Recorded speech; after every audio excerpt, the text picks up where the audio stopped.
Assalamualaikum warahmatullahi wabarakatuh. Kami dari kelompok 4 yang beranggotakan saya Isa Novira, Ifani Atalia, Christine Hartati Laulo, Laila Majid, dan Nurodiah Siregar. Adapun materi yang akan kami jelaskan adalah mengenai kemampuan perspektif. Pada aspek kemampuan perspektif, terdapat beberapa kriteria penilaian. Adapun kriteria dalam penilaian kemampuan perspektif tersebut yaitu sebagai berikut.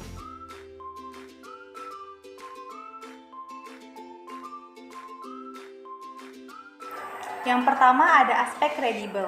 Kredibel artinya dapat dipercaya.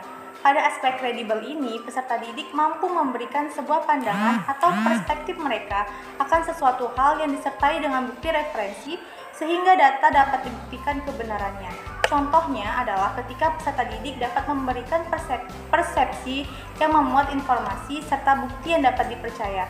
Maka, ketika mereka mampu memberikan perspektif atau pandangan mereka mengenai suatu materi pembelajaran yang disertai dengan bukti atau data yang mendukung, maka mereka akan mendapatkan skor atau poin penilaian yang tinggi. Contohnya seperti mendapatkan 3 poin atau 4 poin. Sedangkan ketika mereka menyampaikan persepsi mereka atau pandangan mereka tanpa disertai bukti dan data yang mendukung, maka mereka akan mendapatkan poin penilaian yang lebih rendah, yaitu seperti mendapatkan poin 2 atau bahkan 1 poin saja. Selanjutnya, saya Laila Majid akan menjelaskan kriteria dalam penilaian kemampuan perspektif yang kedua, yaitu mengungkap. Mengungkap berarti mengemukakan, menyatakan, memaparkan, menerangkan dengan jelas, dan menguraikan.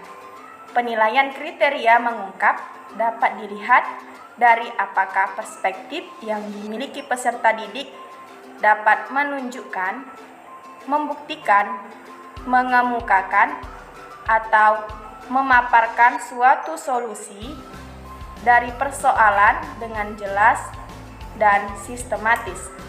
Contohnya, peserta didik telah mampu membuktikan teori masuknya agama Hindu-Buddha di Indonesia melalui dengan menunjukkan bukti peninggalan yang ada di daerah Yogyakarta seperti peninggalan Candi Borobudur. Saya Nurodiah Siregar akan melanjutkan penjelasan mengenai kriteria dalam penilaian kemampuan perspektif. Yang ketiga yaitu wawasan. Wawasan adalah cara pandang yang lahir dari keseluruhan kepribadian kita terhadap lingkungan sekitar. Sifatnya adalah subjektif dan bisa kita pandang sebagai rangkuman, penerapan praktis dan pemikiran filsafat yang melatar belakangi cara pandang tersebut sehingga memiliki pandangan yang luas. Contohnya yaitu wawasan berarti peserta didik dapat menyampaikan dan menjelaskan pandangannya berdasarkan pengalaman yang telah dialaminya. Guru meminta peserta didik untuk memberi pandangannya untuk mengaitkan materi dengan kehidupan sehari-hari. Saya Ifani Atalia akan menjelaskan kriteria dalam penilaian kemampuan perspektif yang keempat yaitu masuk akal.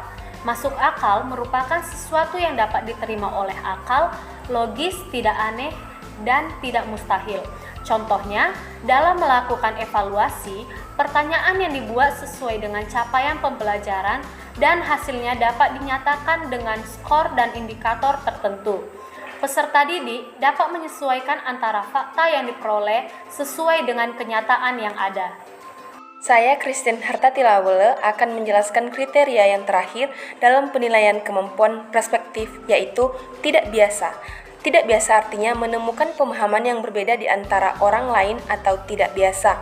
Sikap atau pola pikir yang berbeda yang dimunculkan peserta didik dari suatu kondisi atau peristiwa. Indikator penilaiannya yaitu memberikan ide-ide baru atau solusi dari sebuah permasalahan. Cara guru dalam membangun tidak biasa pada peserta didik yaitu dengan mengembangkan kemampuan peserta didik untuk memunculkan ide-ide baru atau solusi berdasarkan permasalahan yang diajukan guru melalui pembelajaran berbasis masalah. Demikian presentasi kelompok 4, kami ucapkan terima kasih.